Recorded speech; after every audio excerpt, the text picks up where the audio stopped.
Echoes of the past. Characters. Ari, the quick-thinking, loyal protagonist. Juno, Ari's childhood best friend. Clever and secretive but kind. Emery, the enigmatic figure chasing after them, with a dangerous interest in a mysterious artifact. In the rearview mirror, the black SUV tailing us was getting closer, weaving through the thick evening traffic as if it belonged there. My heart pounded as I swerved sharply, barely avoiding a collision. The streets were slick from a sudden rain, and my tires skidded slightly. I cursed under my breath, accelerating even more. Ari, they're getting too close. Juno screamed from the passenger seat, clutching the ancient compass tightly to her chest. Her blue eyes were wide with fear, and her long dark hair, still damp from the rain, stuck to her face. I'm aware of that, I shouted back, gripping the steering wheel until my knuckles turned white. But if you could stop crushing my arm, I might be able to steer better. Juno yanked her hand back, apologizing through gritted teeth. This is all my fault. I never should have brought you into this mess. Hey, if you hadn't, you'd be facing this alone. I shot back, stealing a quick glance at her. And I'm not going to let that happen. The truth was, I would follow Juno anywhere, into any mess.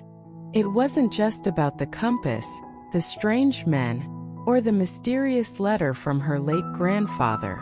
It was about her, and the unspoken tension that had built up between us over the years. The sound of motorcycles revving joined the cacophony behind us. I glanced in the rearview mirror again. Two bikers dressed in all black were weaving through the lanes, catching up fast. They must really want this thing, Juno muttered, staring down at the compass. It looked ancient, made of brass and covered in cryptic symbols. Her grandfather, a renowned explorer, had hidden it away for years. And now, after his death, strangers with guns were suddenly after it. What's so special about a compass? I asked, making a sharp turn into a side street, hoping to lose the bikers in the maze of alleys. I don't know, Ari, Juno snapped, frustration edging into her voice. I found it in the attic, and the next thing I know, I'm getting threatening messages, cryptic emails, and then those guys showed up at my door. Maybe we should have gone to the police, I suggested, feeling my pulse quicken as the sound of the motorcycles grew louder behind us.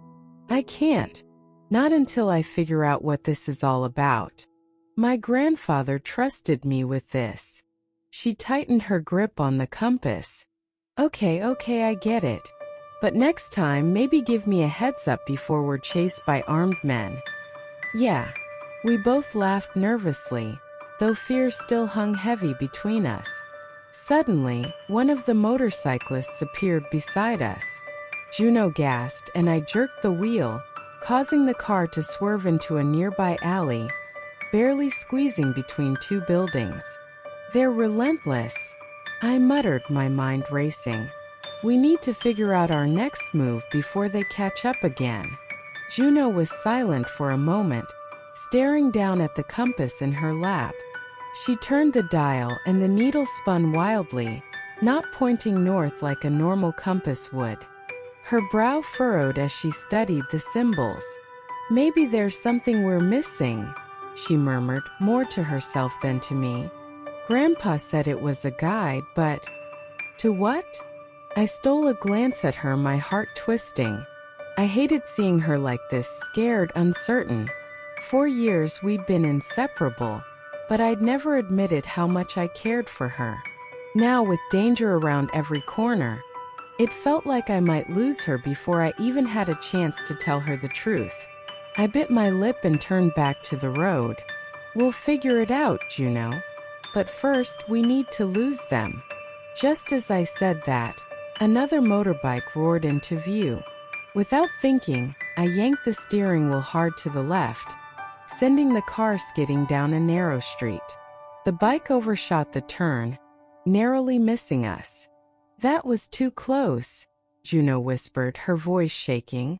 I nodded, my breath coming in ragged gasps. We need to hide.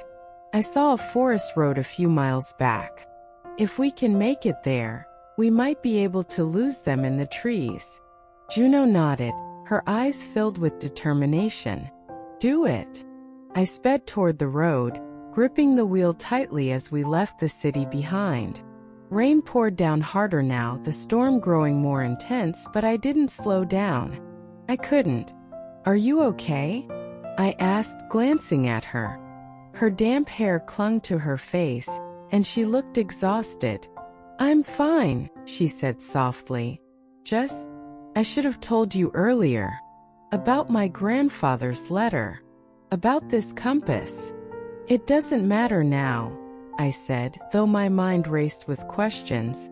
What matters is getting out of this alive. She looked at me, her eyes soft. Ari, I've been wanting to tell you something else too. The sudden shift in her voice sent a jolt through me. I swallowed hard, trying to keep my focus on the road. What is it? If we don't make it out of this, I want you to know that you're the most important person in my life. Always have been. My breath caught in my throat. For a moment I couldn't speak. My mind was racing, my heart pounding. Juno. Before I could finish, the sound of the motorcycles roared behind us again, and I cursed under my breath. We don't have time for this right now. I know, she whispered. But if we do survive this, I don't want to waste any more time. We locked eyes, and despite the chaos around us, everything else seemed to fall away. I nodded, a silent promise hanging between us. Hold on, I said, gripping the wheel and veering sharply onto the forest road. Trees loomed ahead, their branches reaching like skeletal fingers in the rain. I killed the headlights and drove deeper into the woods, the sound of the motorcycles fading behind us. When we were deep enough, I pulled off the road and turned off the engine. For a moment we sat in silence, the rain pounding on the roof. My heart was still racing, but I finally felt like we had a chance. Juno leaned in closer, her breath warm against my neck. Ari, no matter what happens next. I turned to her, and before she could finish, I kissed her. It was soft at first, gentle, but all the tension, fear, and years of unspoken feelings bubbled to the surface. She kissed me back, her hands tangling in my hair, pulling me closer. When we finally broke apart, both of us were breathless.